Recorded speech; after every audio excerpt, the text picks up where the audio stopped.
What is going on, YouTube? Welcome to another ride review. In this one, we had the camera angle pointed down just a little bit more than we wanted to. You're still going to get to see the bike itself and a lot of the things that I'm describing, but we're not going to get the best forward-facing view.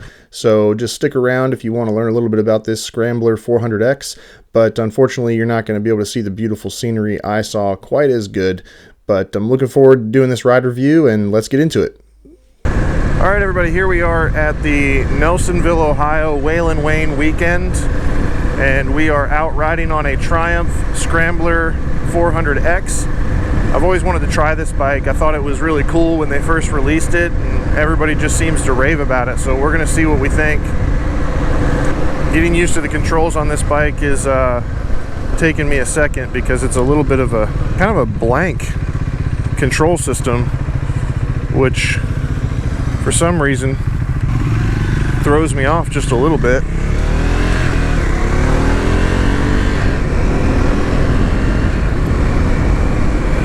I'm a little clumsy reaching for all the different positions on the bike.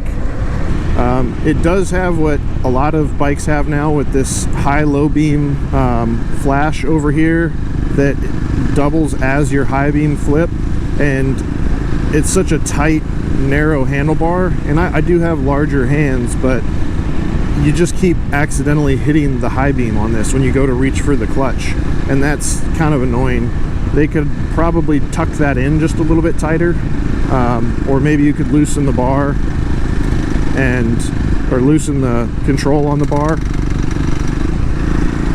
and shuffle that over a little bit so it's more out of your way. But as it's set up from the factory, it's a little bit intrusive, and I've already flipped my brights on accident at this demo ride leader here. I think everybody would agree that the styling on this bike is freaking great. It's beautiful. I think for an entry-level motorcycle, if you're trying to stunt on people around town and look cool, you want to wear the 3/4 helmet and the goggles and the leather jacket. This is a really inexpensive way to get into that kind of look. Pull up to the craft brewery looking like the man or the gal. Seat height's not too bad. I'm able to flat foot on this bike. It's about a 32-inch seat height, and depending on your preload settings and how much you weigh, that's gonna obviously change the squat on the bike. So, you know, when you hear those references to seat height, 32 inches, it's just a way to measure it for people to get an idea with the bike unladen with any weight, so you kind of know what you're getting into. But just know that's going to vary. That being said, it seems approachable in so far as entry-level riders, shorter riders, you're not going to feel too unconfident getting your feet down on this. Here we go on a bigger climb here, rolling it on in fourth. It does okay. It doesn't pull you out of the seat, and it doesn't necessarily put a smile on your face. I think this engine I would describe as predictable. It's gonna do what you ask it to do, but it's in no hurry to do it for you. But when you're a beginner rider, that's kind of what you want. You want it to do exactly what you want. You want it to be able to get out of your way, or you want to be able to get out of people's way on the road and have that ability to get up and go. But you don't want to be surprised by the power of the bike. And I think that being the case with this bike, you're not going to be surprised. So for someone just learning to ride, this is going to give you very subtle input and not scare you off of riding too quickly.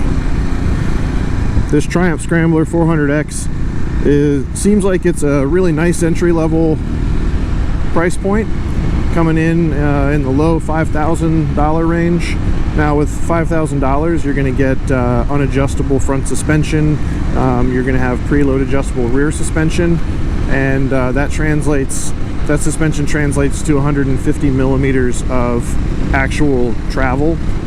Suspension feels pretty stiff for being a smaller bike, and I'm a 6 foot tall, 225 pound rider, and it does feel stiff to me.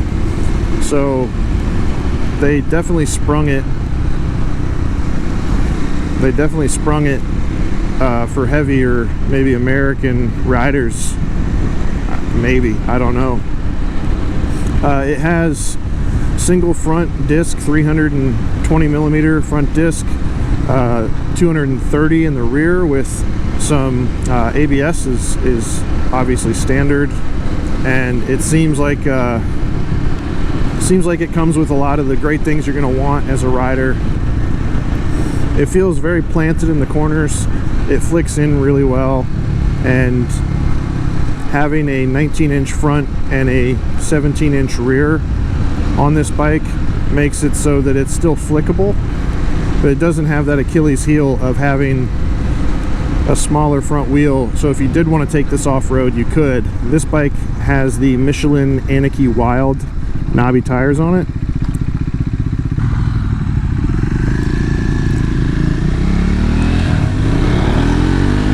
Let's rev it out.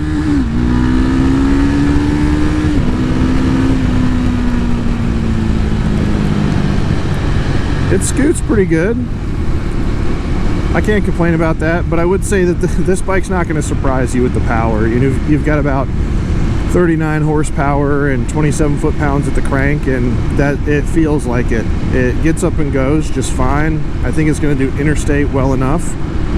I was running 60 miles an hour, and I was cruising right around 5,000 RPM, so it'll do it, and not going to complain about it because it does have a high RPM limiter, but definitely more of the side roads, back roads kind of thing. Speaking of the back roads, this bike could do gravel. I don't see any reason why I couldn't. It's got nice wide handlebars. It has the option of, with the 19 front and the 17 rear, you're going to have some decent options for off-road tires. Like I said, this has the Michelin Anarchy Wilds, and these look awesome for this bike.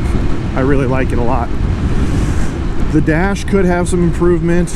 I mean, it's got this big speed dial indicator, which is nice, but I don't necessarily need that big of a dial. I know aesthetically it looks cool, but all the other information that I want to know about down here is kind of small and hard to read, and there's even some icons on here that I can't even see. So I'm not exactly sure that this dash is really all that great, but for this price point, you're kind of gonna have to just accept it.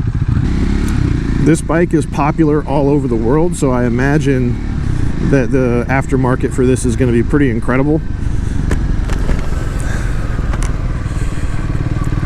So I would say there's definitely some opportunity for some cool additional things to be added to this bike, because this bike has basically no electronics other than your ABS. So that being said, this was just a quick short ride review, and I hope you guys enjoyed it. I think this is a good beginner bike. I've test ridden the CB300, and I think the CB300 is more predictable, a little bit smoother, but this one is, I would argue, just as good of a bike and absolutely a cooler looking bike. All right, so that is going to do it for the 2025 Trimuph Scrambler 400x review. I think for the price point, this is an excellent motorcycle. The suspension did feel a bit stiff to me. It could just be a narrow wheelbase giving me a stiffer feeling in the geometry just every time you hit a bump. But if you're looking for a bike to go to the coffee shop and the brewery and to just look cool riding around town, I don't think you're going to go wrong with a Scrambler 400x. Best part about buying a Trimuph 400, if you do kind of outgrow the power and you want something a little bit bigger, you can go up their line and they're going to have something great for you, just like that 1200 Scrambler that was sitting there right next to me. There are a lot of specs and features on this bike that we did not cover. This video was more of an initial impressions. How does it feel to ride the bike? And I can't say that I was disappointed, but I also can't really say that I was impressed. I think there's a lot of bikes in this category, and you kind of want to get out to these demo rides and just try a little bit of everything and figure out what fits you best. If you're going for the aesthetics, I don't think you're going to beat the Trimuph Scrambler. If you're going for performance, you could probably reach into another category or maybe reach into a different brand, because there are other bikes out there of a similar displacement that are going to knock your socks off with performance just a little bit more. But thanks for joining me on this one, and I will see you guys in the next video.